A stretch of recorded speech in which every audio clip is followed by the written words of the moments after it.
बहुत बहुत बहुत ज़्यादा इंपॉर्टेंट फार्मूला जो कि एग्जाम्स में 99% चांसेस है कि आएगा ही आएगा। बड़े अच्छे से समझ लेना, अब भी जिस बच्चे को नहीं आता है, और काइंडली ना 10-10 15-15 बार लिख के प्रैक्टिस कर लेना भाई साहब। न्यूमेरिकल्स भी बनते हैं और डेरिवेशन भी आ सकती है, ठीक है। देखिए जी, लेंस मेकर फार्मूला में हम पहली बात तो जो लेके चलेंगे वो लेके चलते हैं कॉन्वेक्स लेंस को। कॉन्वेक्स लेंस आपके पास में कौन सा होता है? कितनी साइड होती है कॉन्वेक्स लेंस की? दो ही होती हैं। बहुत बढ़िया जी, सबको पता है हर लेंस की दो ही साइड होती है। तो मेरे पास में ये मान लेता हूँ मेरे प्रिंसिपल एक्सिस है। देखो जी, ये मेरे पास में कोई पहला सरफेस है। मैं मानता हूँ कहीं पे मेरे पास है ना इस पॉइंट के ऊपर कोई ऑब्जेक्ट रखा हुआ है, तो मेरे पास जो ये लाइट आ रही है वो लाइट रे ऐसे निकल कर आ रही है। क्लियर है? अब ये रेयर मीडियम से आ रही है। अब तेरे को पता है जो लेंस होता है वो कैसा होता है? डेंसर मीडियम होता है। जब लाइट रेयर टू डेंसर निकल कर आएगी तो वो कैसे जाना चाहेगी? ये मैं इधर एक बार नॉर्मल ड्रॉ कर लेता हूँ। अगर मेरे पास ये नॉर्मल लाइन ड्रॉ कर ली मैंने, तो जो लाइट रे है वो जो रेयर से डेंसर आ रही है तो किधर जाना चाहती है? Towards the normal. तो मैं उसको बोल लेता हूँ वो कहीं पे यहाँ पे आ जाएगी रिफ्लेक्ट होके। आई बात समझ में? पर मेरे को पता है मेरे पास में इसका दूसरा सरफेस भी होता है। अच्छा, इस सरफेस का मैं रेडियस ऑफ कर्वेचर R1 मान लेता हूँ, इस सरफेस का मैं R2 मान लेता हूँ। तो जो अब क्या होएगा, जो लाइट रे ये दूसरी से निकल कर आ रही है, अंदर से निकल कर आ रही है। अब ये क्या अलग से डेविएट होना चाहेगी? ये डेंसर से अब की बार रेयर होकर आ रही है, तो ये क्या होएगी? ये जाना चाहेगी अवे फ्रॉम द नॉर्मल।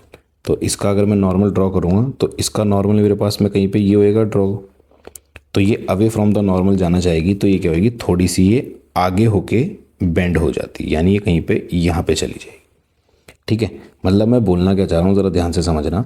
यहाँ पे कोई ऑब्जेक्ट रखा हुआ था मेरे पास में, जब ये लाइट आई तो ये आई रेयर से डेंसर की तरफ, तो ये रिफ्लेक्ट होके चली गई, अपना रिफ्लेक्ट होके टुवर्ड्स द नॉर्मल। ठीक है, तो इस वाले की वजह से जो इमेज बनी वो यहाँ बनी। पर मेरे को पता है ये वाली जो रे है ये डेंसर से बाहर की तरफ आ रही है, तो ये वाली आगे ना जाके यहाँ कहीं पे बेंड हो जाएगी अवे फ्रॉम द नॉर्मल। ठीक है, तो मेरे पास जो फाइनल इमेज बनेगी वो कहीं इस पॉइंट के ऊपर बनेगी।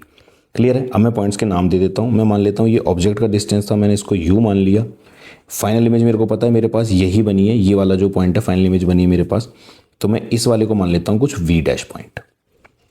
आ गई बात समझ में? अब ज़रा ध्यान से समझना। अब तेरे को पता होगी ये बात, जब भी हम रेयर से डेंसर की तरफ जाते हैं तो मेरे पास फॉर्मूला होता है μ2 upon v minus μ1 upon u बराबर होता है μ2 माइनस μ1 अपॉन में आर।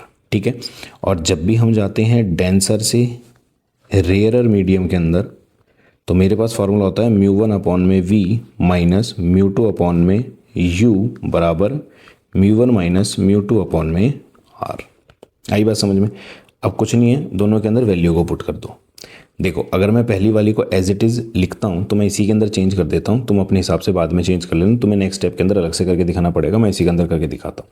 अगर मैं पहली वाली के लिए देखता हूँ तो पहली वाली रे के लिए यहाँ से ऑब्जेक्ट चला था, तो मेरे पास में पहली वाली की जो इमेज बनी वो ये बनी है। यानी जब हम रेयर से डेंसर चल रहे हैं तो वी की वैल्यू तो वही है। वी की वैल्यू यहाँ पे क्या लिखी जाएगी? वी डैश लिखी जाएगी, क्योंकि पहली वाली के लिए इमेज वी डैश बनी है, और यू की वैल्यू एज इट इज़ रहेगी।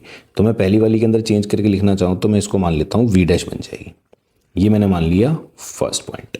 ठीक है, अच्छा तुम्हें अलग से लिखनी पड़ेगी नीचे ये बात बताने के लिए। अब दूसरे वाले के लिए तुम देखोगे डेंसर से रेयर की तरफ चल रही है, तो डेंसर के लिए इसके लिए जो ये V1 होगा, यानी ये जो V डैश होगा, सॉरी, ये किसकी तरह बिहेव करेगा? ऑब्जेक्ट की तरह। तो इसकी फाइनल इमेज कितनी निकल कर आई है?